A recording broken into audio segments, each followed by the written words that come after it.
খুব দরকারি কথা যে আমরা নামাজ ভঙ্গের কারণ জানি, অজু ভঙ্গের কারণ জানি, রোজা ভঙ্গের কারণ জানি, কিন্তু ইমান ভঙ্গের কারণ জানি না। ইমান কি ভাঙে না ভাঙে না? ভাঙে। তো ভাঙলে এবার ইমান ভঙ্গের কারণগুলো বলতে পারবেন এরকম মানুষ কয়জন আছেন? হাত তোলেন। একজনও উঠার নেই। অজু ভঙ্গের কারণ জানেন যারা, তারা হাত তোলেন। সবাই জানেন, মাশাআল্লাহ।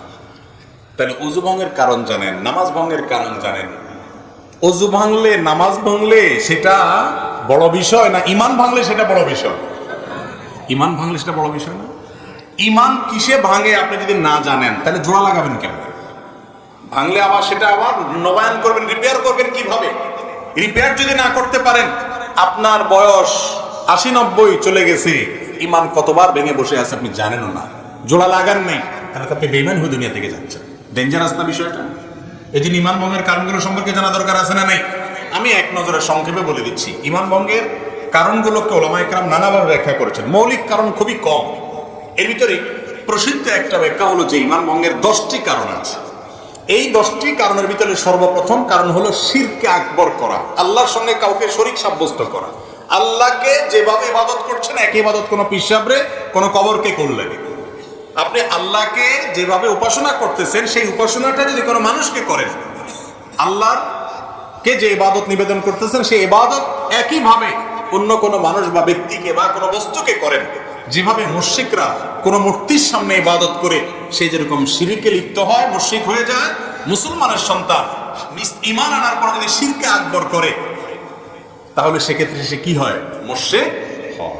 এই বড় শিরক, এটা ঈমান ভঙ্গের কারণ। বড় শিরক কিভাবে হয়, বিস্তারিত হয়, এগুলো আমরা জানবো ইনশাআল্লাহ বিইذনিল্লাহ অন্য কোনো আলোচনা। দ্বিতীয়ত, আল্লাহর সাথে বান্দার যদি কোনো মিডিয়া সাব্যস্ত করে, কিরকম মিডিয়া?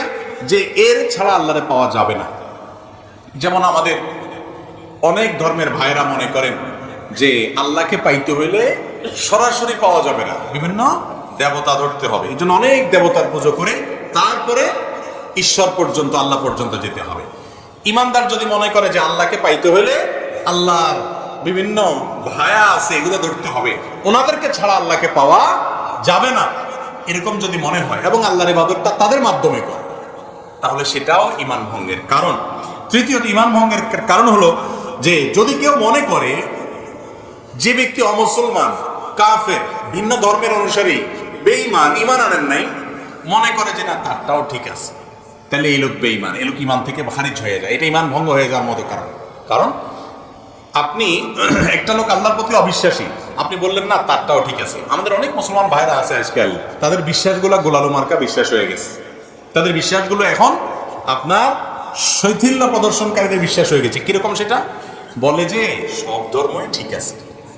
এরকম কিছু সুশীল আছে না, সুশীল, এই সুশীল টাইপের মুসলমান আছে কিছু, যে বেশি ভালো সাজে, বলে যে সব ধর্মই ঠিক আছে। সব ধর্মই তো ভালো কথা বলে। যেই ব্যক্তি আপনার মালিকের অস্তিত্বই স্বীকার করে না বা মালিকের একত্ববাদের স্বীকৃতিই দেয় না, সে কিভাবে ঠিক থাকে? তার অনেক ভালো কাজ থাকতে পারে, ভালো গুলোকে আপনি ভালো বলেন, কিন্তু সে কখনো আল্লাহর কাছে গ্রহণযোগ্য ইমানদার হতে, সে ইমানদারই না, আল্লাহর কাছে গ্রহণযোগ্য বান্দা হতে পারে না। এই জন্য যে বেঈমান তাকে বেঈমান মনে করতে হবে, যে ইমানদার তাকে ইমানদার মনে করতে হবে। তার সাথে আপনাকে মারামারি করতে কেউ বলেনি, তারটা সে করুক, বাধাও দিতে বলেনি, তারটা সে করুক, কিন্তু আপনার মনে রাখতে হবে এটা ইসলাম, এটা কুফর, এটা ঈমান, এটা বেঈমান, স্পষ্ট থাকতে হবে। আপনি যদি গোলার মতো সব পাকায় ফেলান, এটা কিন্তু ঈমান ভঙ্গের কারণ হতে পারে। 4 নম্বর হলো, যদি কেউ মনে করে নবী করিম সাল্লাল্লাহু আলাইহি ওয়াসাল্লামের আদর্শের বাইরে অন্য কোনো আদর্শ আরো উত্তম আছে, বেটার আছে, এটা ঈমান ভঙ্গের কারণ হতে পারে। 5 নম্বর হলো, যদি কেউ নবী করিম সাল্লাল্লাহু আলাইহি ওয়াসাল্লাম যত বিধিবিধান নিয়ে আসছেন এর কোনোটাকে অস্বীকার করে, অপছন্দ করে, ঘৃণা করে, না এটা আমার ভালো লাগে না, ইসলামের সব ভালো লাগে, এই যে মেয়েদেরকে আল্লাহ তাআলা ছেলেদের অর্ধেক দিতে বলেছে এটা আমার ভালো লাগে না, আছে না কিছু সুশীল এরকম বলে। আরে ভাই, তোমার ভালো লাগাতে না লাগাতে কি আসে, তুমি কি বুঝবে আল্লাহ কেন অর্ধেক দিয়েছেন? মেয়েরে আল্লাহ খরচের কোনো আইটেম দেয় নাই, আবার অর্ধেক দিয়েছেন কোত্থেকে? বাপের সম্পদ থেকে, মায়ের সম্পদ থেকে, আবার স্বামীর সম্পদ থেকেও ভাগ পাবে, সন্তান থেকেও ভাগ পাবে, মহর তো পাবেই, খরচ কিন্তু 1 টাকাও নেই। আর ছেলের খরচ সব জায়গায় আছে, শ্বশুর বাড়িতে গেলে মিষ্টি পোল্টাটাও তার নিতে হয়, বাহার বাড়িতে গেলে ফলের প্যাকেটটাও তার কিনতে হয়, বইয়ের খানার টাকাও দিতে হয়, নিজেরটা তো দেওয়া লাগেই। তারপরে বলা হয়েছে তার 2 টাকা। আর মেয়েরে বলছে তুমি কাউকে খাওয়াইতে হবে না, মিষ্টি কোনোটার বিল তোমার দিতে হবে না, তোমার নিজেরটাও তোমার খরচ করা লাগবে না, স্বামী দিবে, তুমি শুধু তাকায় থাকবা আর অর্ডার দিবা বসে বসে। এরপর তোমাকে 1 টাকা দিলাম, বেশি দেওয়া হয়েছে না কম দেওয়া হয়েছে? কিছু ভাই আছেন যাদের মাথায় বুদ্ধি শুদ্ধি এত কম, এরা হিসাব নিকার বোঝে না, অঙ্ক বোঝে না, বলে যে ইসলাম মেয়েদেরকে ঠকাইছে, আমার এটা ভালো লাগে না। আপনার বুঝে আসুক আর না আসুক, আল্লাহ তাআলা যা বলেছে ওর ভিতরেই কল্যাণ আছে, আপনি হয়তো বুঝেন না। আপনি মানুষ হয়ে, সৃষ্টি হয়ে আল্লাহর সব নির্দেশের রহস্য কিভাবে বুঝবেন?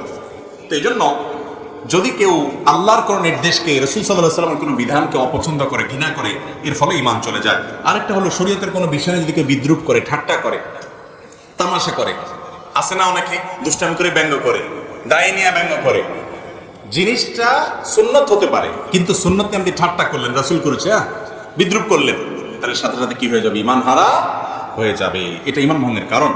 ঈমান ভঙ্গের আরেকটা কারণ হলো ইসলামের শত্রু যারা, তাদেরকে যারা প্রত্যক্ষ মদদ দেয়, সহযোগিতা করে ইসলামের শত্রুতা করার জন্য, এরা মুনাফিক, এর ফলে ঈমান ভঙ্গ হয়।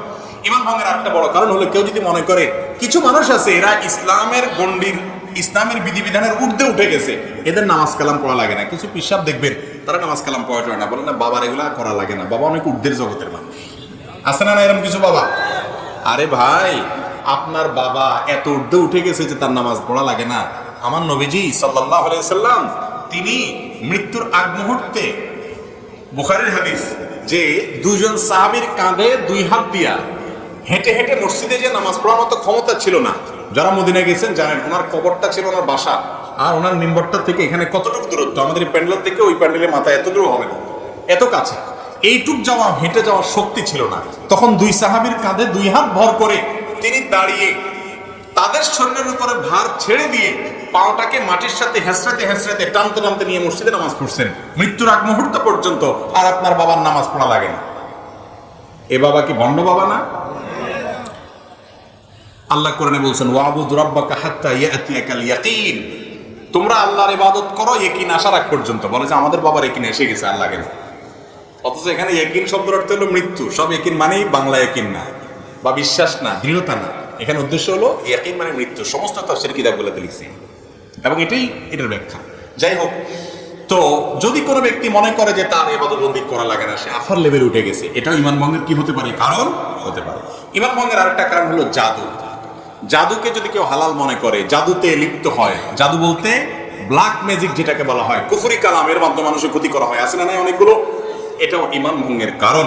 এবং ঈমান ভঙ্গের আরেকটা কারণ হলো দ্বীনের ব্যাপারে একেবারে আপনার বেখেয়াল, একেবারে বেখবর। কিরকম বেখবর? ধরেন আপনার কখনো সে নামাজ পড়ে না, কখনো দিনের কোনো বিষয় নেই, নামকে আসতে শুধু মুসলমান, আর ইসলামের কোনো কিচ্ছু যে তার মধ্যে নেই, তাহলে এই ব্যক্তিকে মুসলমান বলার কারণ থাকতে পারে না, কারণ ইসলামের কোনো কিছুই তার মধ্যে দেখা যায় না। আল্লাহ